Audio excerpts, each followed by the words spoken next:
walaupun agak menyeramkan, agak sakit hati bila kita tengok permainan ini berakhir dengan kematian. Okey.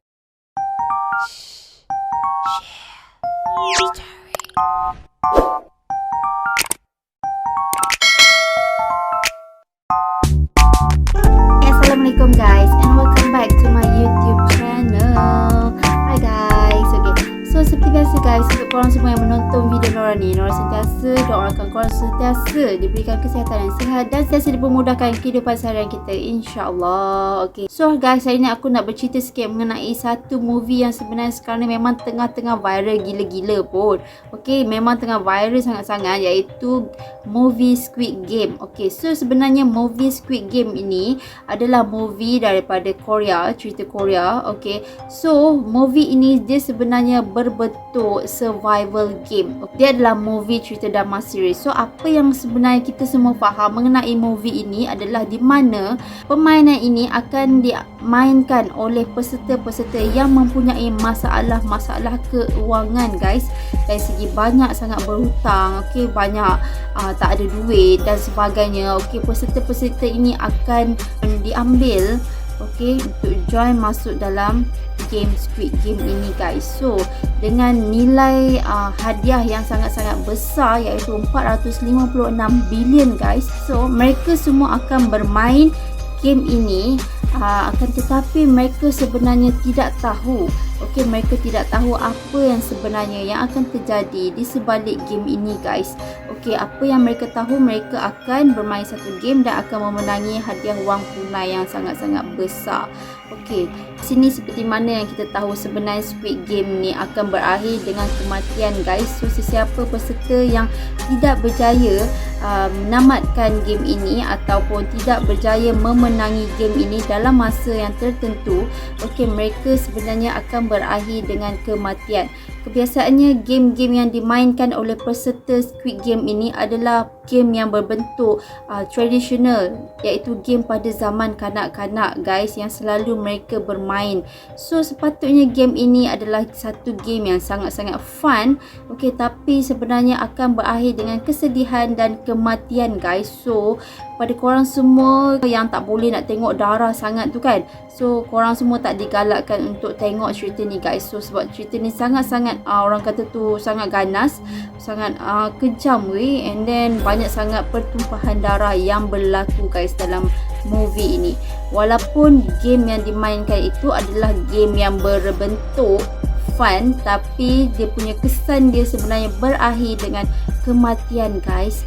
Okay, so kalau kita tengok guys, okay, movie ini dia sebenarnya mempunyai teori-teori yang seram ataupun yang misteri yang kita kadang-kadang tak berapa nak perasan tau guys. Okay, so kat sini aku nak share beberapa teori ataupun trik misteri daripada cerita Squid Game ni guys. So kalau korang perasan, teori yang pertama adalah Ji-hoon ni diberikan dua pilihan untuk dia memilih kad, sama ada kad berwarna biru ataupun kad berwarna merah untuk dia bermain dengan seorang lelaki misteri ni guys.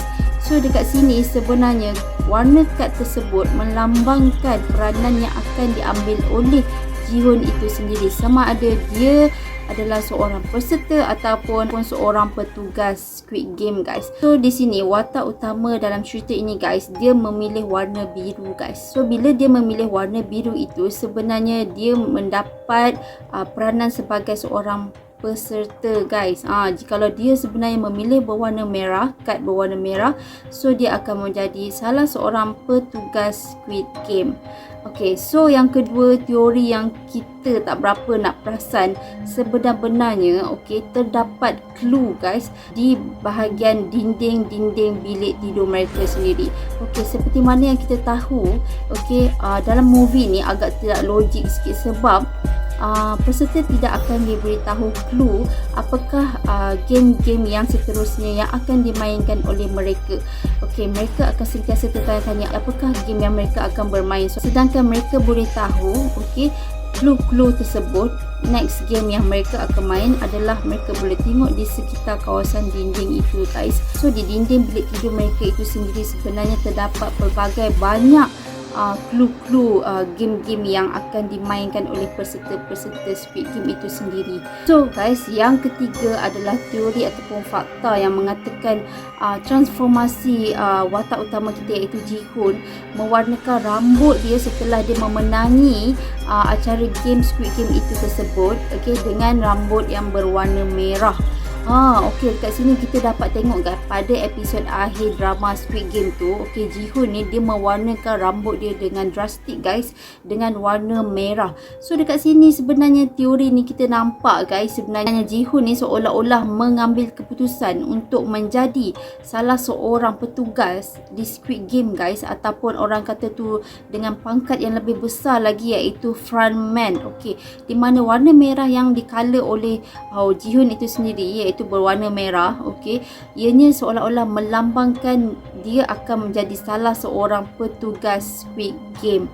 Dan kemungkinan cerita ini akan ada kesinambungan, okey, dan kemungkinan juga Ji-hoon akan bertugas sebagai frontman di Squid Game, okey, dan akan cuba mendedahkan sebenarnya apa yang berlaku di Squid Game kepada pihak-pihak yang tertentu. So inilah yang dikatakan teori yang melambangkan warna rambut Ji-hoon itu sendiri seolah-olah melambangkan dia adalah para petugas yang memakai pakaian seragam berwarna merah itu guys. So guys, teori misteri yang pelik seram yang terakhir adalah kita boleh tengok daripada petugas Squid Game itu iaitu sentiasa memakai topeng yang mempunyai simbol-simbol yang tertentu sebenarnya guys.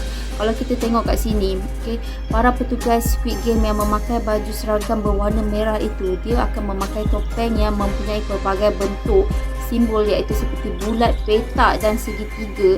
Okey, dekat sini ianya sebenarnya mempunyai maksud-maksud yang tertentu guys.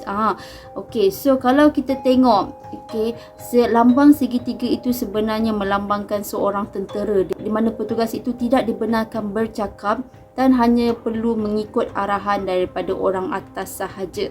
Okey, so kalau kita tengok para petugas yang memakai baju berwarna merah dan bertopeng berbentuk simbol peta iaitu simbol segi empat, okey, di mana ianya adalah seorang orang atasan yang berpangkat guys, iaitu boleh dikategorikan sebagai pengurus atau manager. So dekat sini hanya manager ini sahaja yang berhak mendapatkan dan memberikan arahan kepada orang bawahan dia apa yang perlu dibuat, sama ada perlu menembak ataupun tidak, dan apa-apa keputusan akan dibuat oleh manager ini sendiri guys.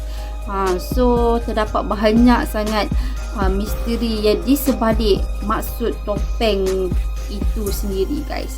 Lokasi set asli guys, okey, lokasi set asli permainan game pertama di mana game yang memerlukan semua orang berlari, okey, apabila mendengar suara daripada patung gergasi itu dan perlu berhenti setelah patung gergasi itu berhenti bersuara. Okey, sekiranya peserta bergerak apabila suara patung gergasi itu telah berhenti, maka dia akan ditembak mati terus di tempat itu sendiri. Okey, so apa yang aku nak sampaikan adalah lokasi set asli ni, okey, lokasi permainan Squid Game itu yang dimainkan dalam movie ini, lokasi itu adalah lokasi yang asli guys, okey, yang mana ianya dibuat secara khusus untuk game tersebut. So dia memerlukan orang kata tu tanah ataupun ruang yang cukup besar untuk menampakkan lagi efek yang real guys. Dan patung gergasi itu sendiri adalah real guys, memang ada siap dibuat khas untuk movie Squid Game ini guys. So dia memang sangat-sangat besar, sangat-sangat ada, ianya bukan hanya rekaan teknologi semata-mata. So inilah dia di antara teori-teori ataupun misteri di sebalik Squid Game ini guys. Sangat-sangat misteri dan sangat-sangat best, menarik cerita dia. Walaupun agak menyeramkan, agak sakit hati bila kita tengok permainan ini berakhir dengan kematian, okey, dan kesedihan. So tapi jalan cerita dia agak menarik, okey, cuma cerita ini agak ganas dan tidak sesuai ditonton bersama dengan budak-budak kecil guys. Okay. So inilah dia antara teori dia. Kepada korang semua yang belum lagi tengok cerita ni, so korang boleh tengok cerita ni di Netflix guys. Okay, banyak dah sekarang, merata dah pun ada. Dekat YouTube pun ada juga. Okay, a few episode yang dah ada dekat di YouTube, korang boleh tengok juga. Okay, so memang best cerita dia. Tapi bagi aku sangat tak best sebab mereka harus mati dengan kematian guys. Aku rasa macam tak berapa nak adil dekat situ. Memang sangat-sangat kejam lah. Okay, memang sangat-sangat kejam. Okay, so itu sajalah yang aku nak sampaikan dengan korang, sedikit sebanyak info yang aku tahu. Okay, so sampai sini sajalah video Nora untuk kali ini. Okay, kalau korang suka video Nora ni, jangan lupa tekan butang like, subscribe, comment and turn on notification juga untuk dapatkan update yang terkini daripada Nora. Okay, so thank you so much for watching sampai habis. Berjumpa kita lagi dalam next video yang akan datang. Assalamualaikum, bye bye.